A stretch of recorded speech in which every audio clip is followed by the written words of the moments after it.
Hey everyone, welcome to Locked On Lakers for Tuesday. Brian Kamenetsky, Andy Kamenetsky. Is Bronny James actually prepared to play meaningful minutes next season? What would it mean for the Lakers if he could? That's next.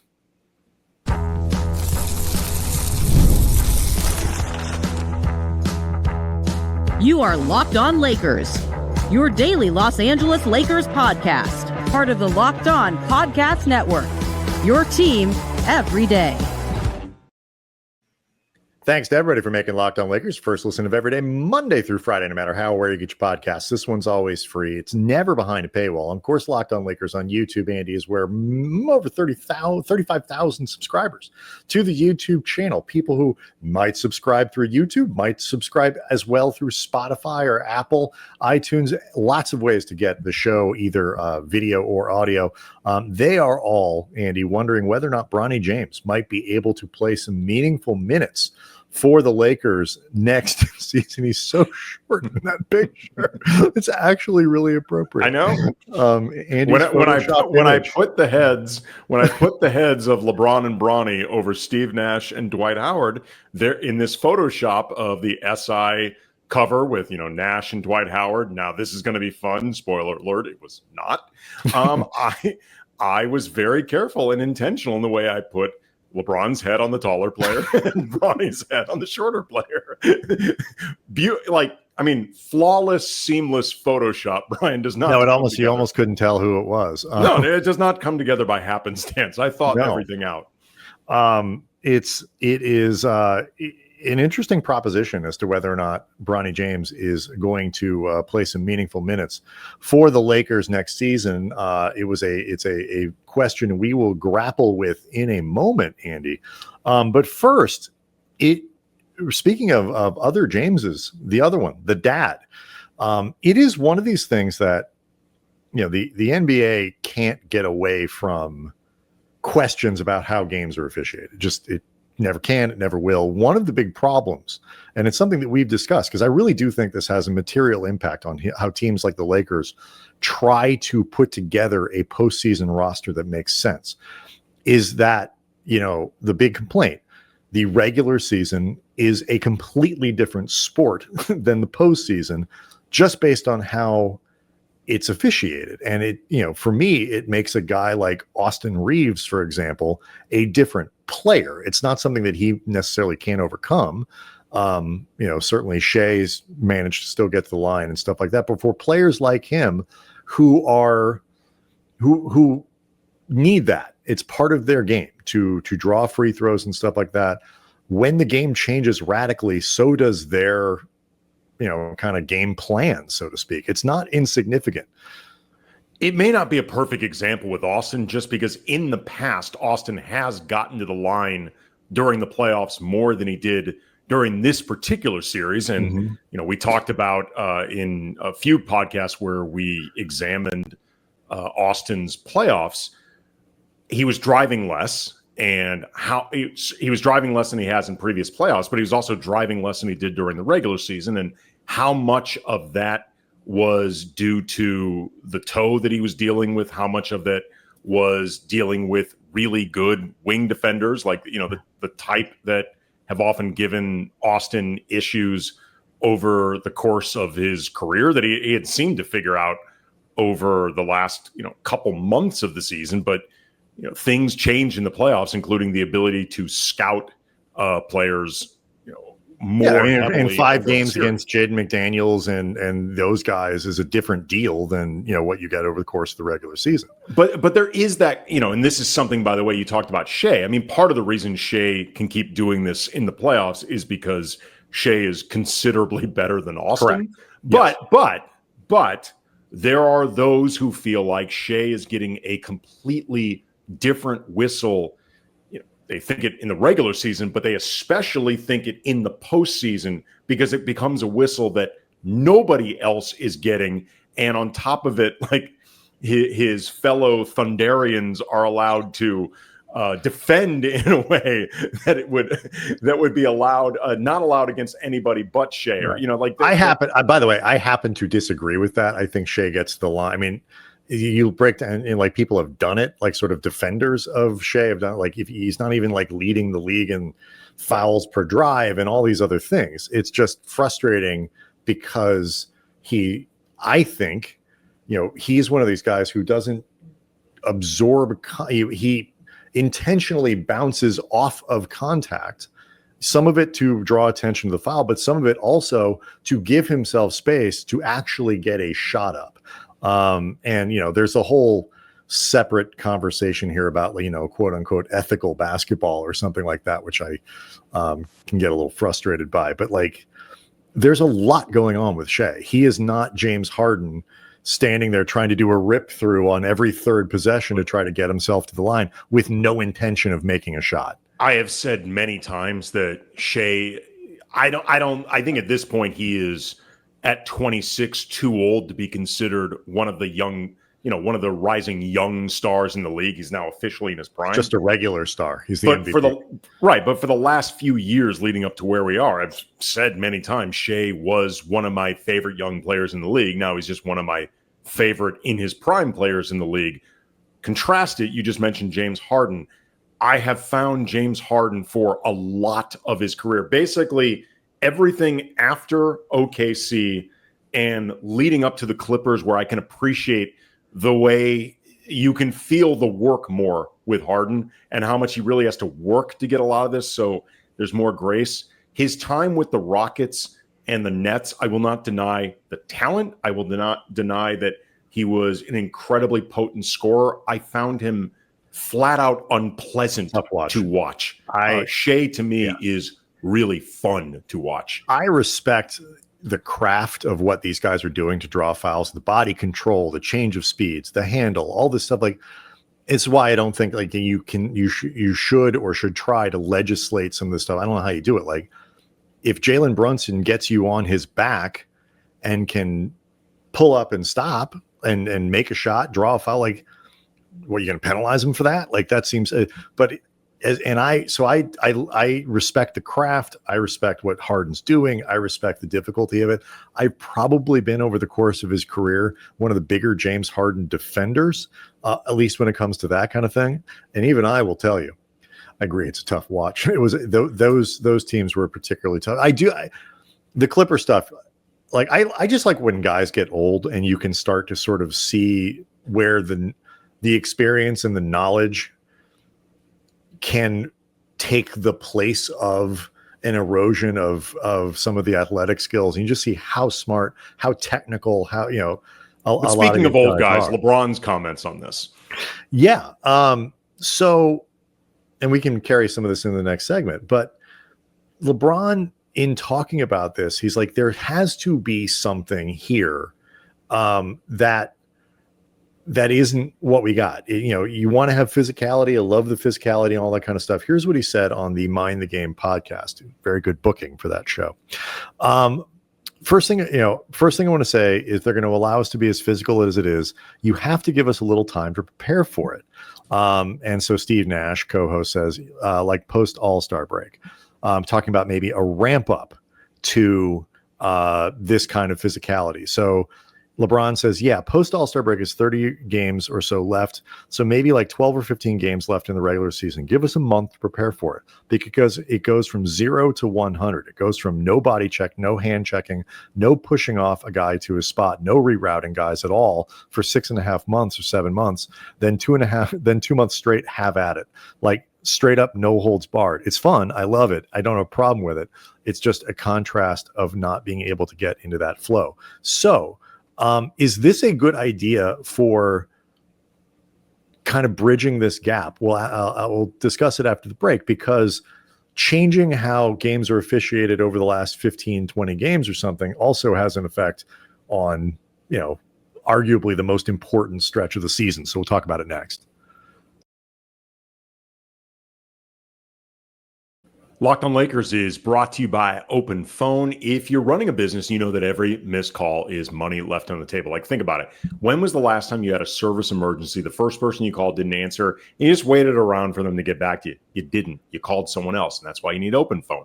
Open Phone is the #1 business phone system designed to streamline and scale your customer communications all through an app on your phone or computer. And I love you don't have to carry two phones with Open Phone. You can just manage business calls and texts from one app, whether you're at your desk, on the go. There's a shared inbox so your team can jump into any conversation without missing a beat. Their AI agent handles after-hours calls that answers common questions, captures leads, so you never miss a customer. Open Phone is offering our listeners 20% off your first 6 months at openphone.com/LockedOnNBA. That's openphone.com/LockedOnNBA. And if you're switching from another service, Open Phone will even port your existing numbers over at no extra charge.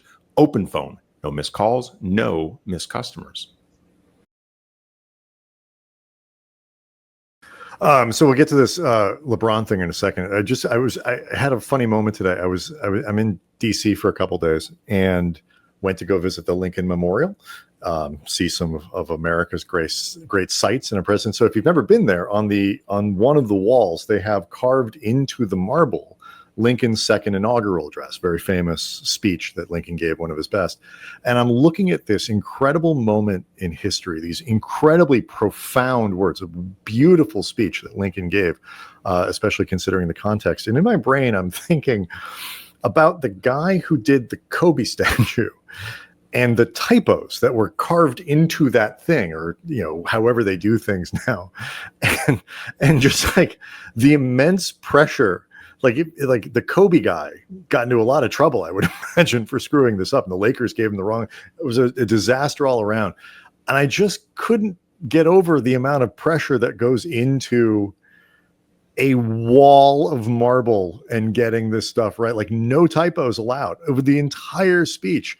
But it just tells you how locked into the Lakers we are, Andy, that I go to this iconic place in American history and immediately am transported to typos in Kobe's statue. Look, as long as we're on that, I had a random thought yesterday or today. The Pacers are in the finals, and obviously that features Miles Turner, and the idea of if the Lakers had pulled the trigger on the deal that was widely reported on the table, if the Lakers had been willing to give up 2 firsts, they could have gotten Miles Turner and Buddy Hield. That would have been the deal where they moved Russell Westbrook. It eventually turned into the one with D'Lo and Vando and Beasley. But I was thinking about this. I'm like, if the Lakers make that move, are the Pacers even in the finals right now? And I texted Tony East, the host of Locked On Pacers, with that question. And his response was no chance. And in the meantime, if the Lakers do this, maybe they solve the future with AD moving forward. One of the things we both liked about the deal with Miles Turner and the Pacers was that AD and Miles Turner could play well together on both sides of the ball. But maybe they still make the deal, AD for Luka, and then you have Luka's center with Miles Turner, who may not be the perfect prototype center for Luka, but he's still a really good center. No, and now you're looking for just a really bouncy, like, power forward or something like that. Like, Turner can play with, the idea was he's going to play with Anthony Davis, so he can certainly play with a different forward. Right. The NBA is great like that, and we don't have to get too deep into it, but there's a really fun story on Silver Screen and Roll from Brian Toporek, I believe, is how you say his name. But it was all about how Jaren Jackson Jr. not making an All-NBA team has like this ripple effect on his contract, which means he might the Grizzlies might. There are so many of these butterfly effect moments in the NBA. Like, what if this hadn't happened? Or, it was who was it? The guy the Pacers, didn't the Pacers try to sign DeAndre Ayton and it didn't work? Like, didn't they put like an offer sheet out to him or something like that? Somebody did. I don't remember if it was the Pacers. Someone, right? But like somebody puts out an offer sheet to DeAndre Ayton.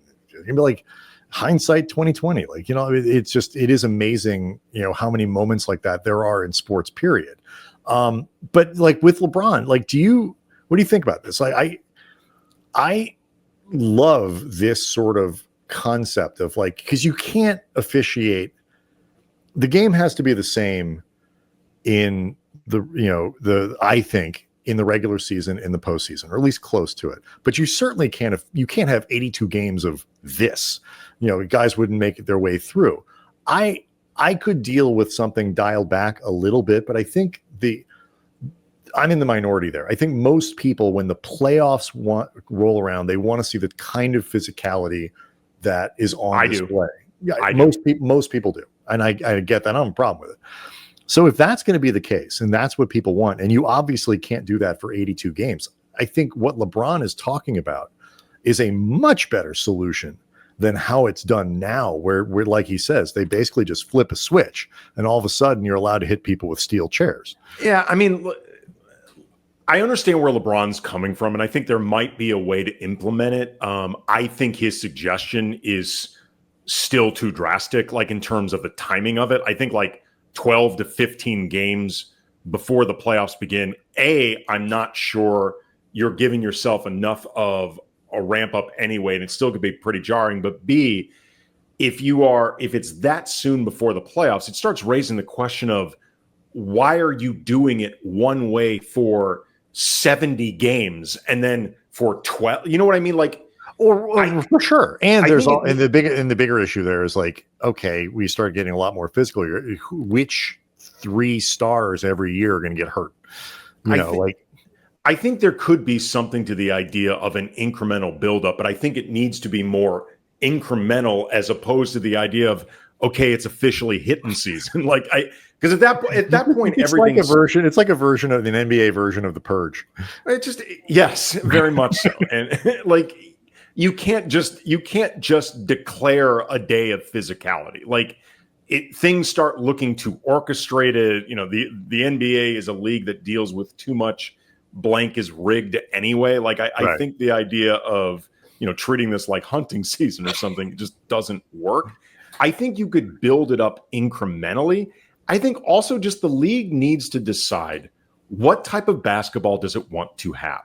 And if it likes physicality, then I think you need to have a league where somewhere between half to 3/4 of the year is pretty physical and players learn to adjust to it over time. Like, if that's what you want in the playoffs, I don't understand why you wouldn't want it during the regular season. Like, I know you want things ratcheted up to some degree for quote unquote playoff intensity, but at the same time, if that that's something you find appealing, if that's something because I think the context matters. I think what is appealing about playoff basketball in late May, early June would be unappealing in November, December. I just think watching that over the course of the season, where every game is a wrestling match, every game. And I don't think every game is actually a wrestling match, but the point scoring goes down considerably, player movement, all this.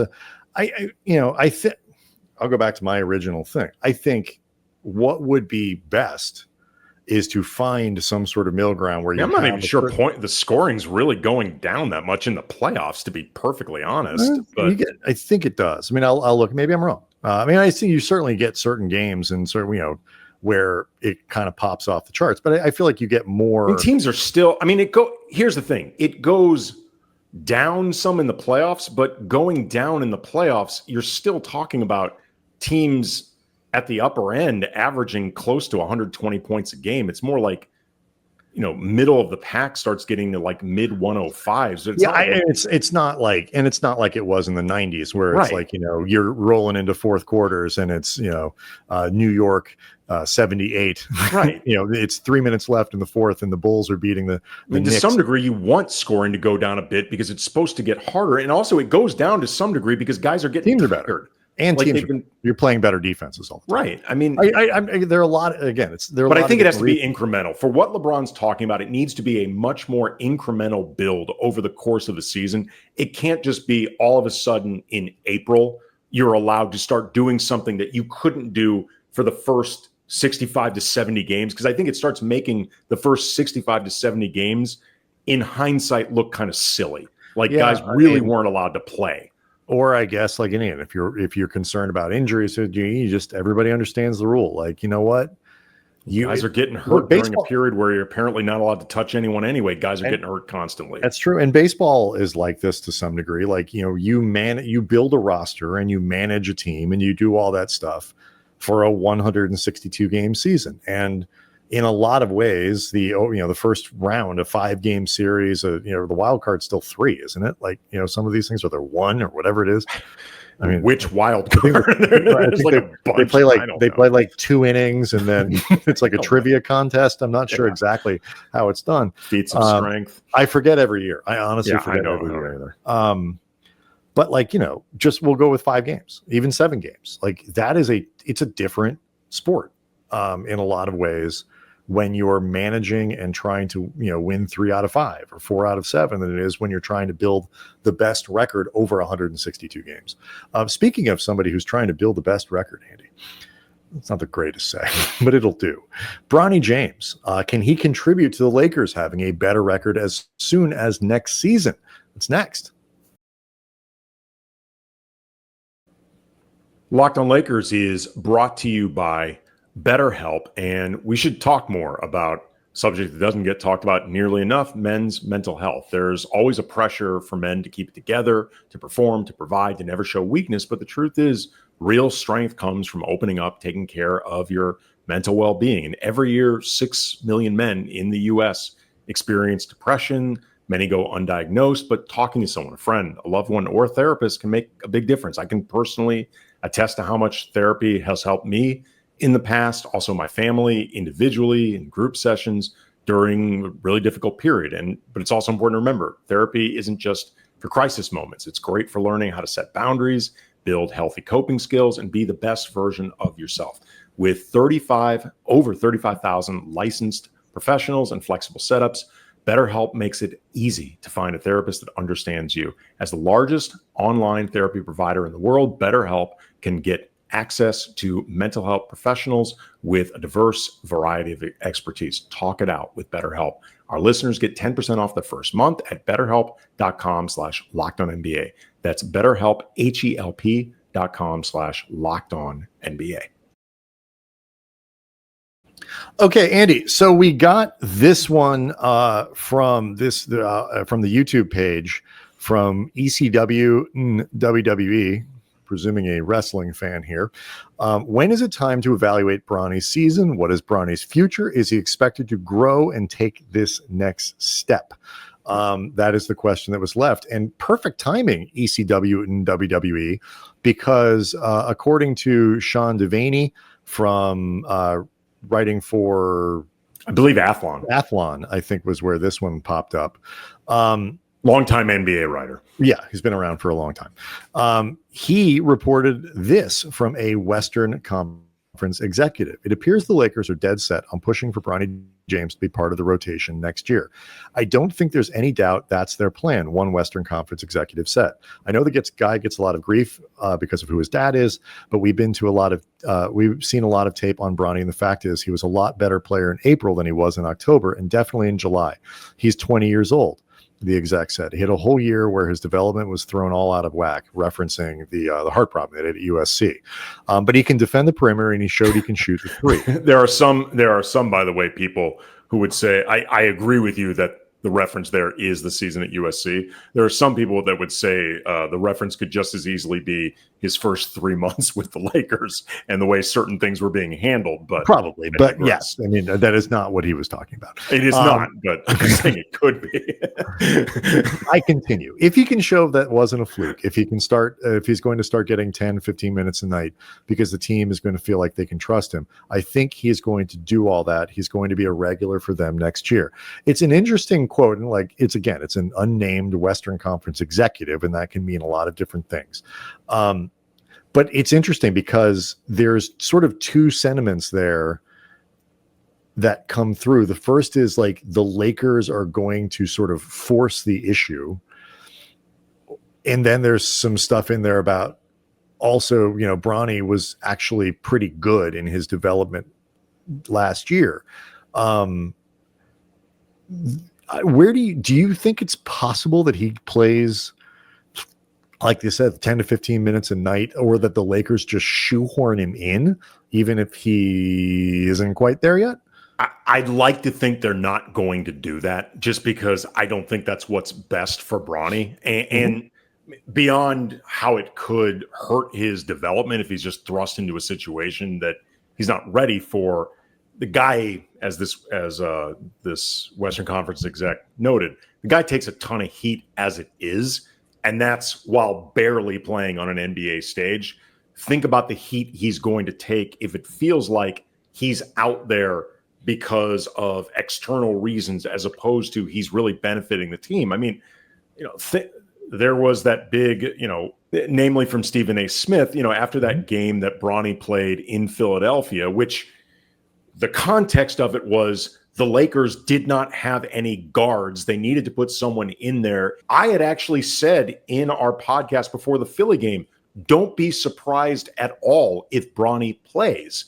And he did, and it was a disaster. But people were treating this like it was, and I thought this was really unfair, LeBron pushing for Bronny to get on the court, which I am willing to bet a sizable amount of money and whatever one thinks of my reputation, that was not the case at all. Now, the money is probably more important here. Well, to me, it is than my reputation. I'll tell you that much. It's way more. But my reputation is what it is at this point. That's not but buying much. The money's fungible. The money I can do something with. Reputation is what it is. That's but true. Like, it's not like, you're getting prime tables, at the best restaurants in LA. Right. But think about that whole circus, and that led to LeBron having the courtside confrontation with Stephen A. and that whole news cycle. And that all came from this moment that was blown out of proportion regarding Bronny. Yeah. That was him playing it was like the first time he'd played in a game in like 2 months. It was and Redick admitted it was a really bad idea. And yes. So but it was JJ's idea, not LeBron's. Right. Exactly. I think too, look, if he comes in and he's going to play summer league and he has a great summer league, has a great training camp, it would be a spectacular development for the Lakers if he's able to provide 10 or 15 minutes a night next year, whether they give it to him every night. You would like to think it could be one of those situations where, he's capable of doing it.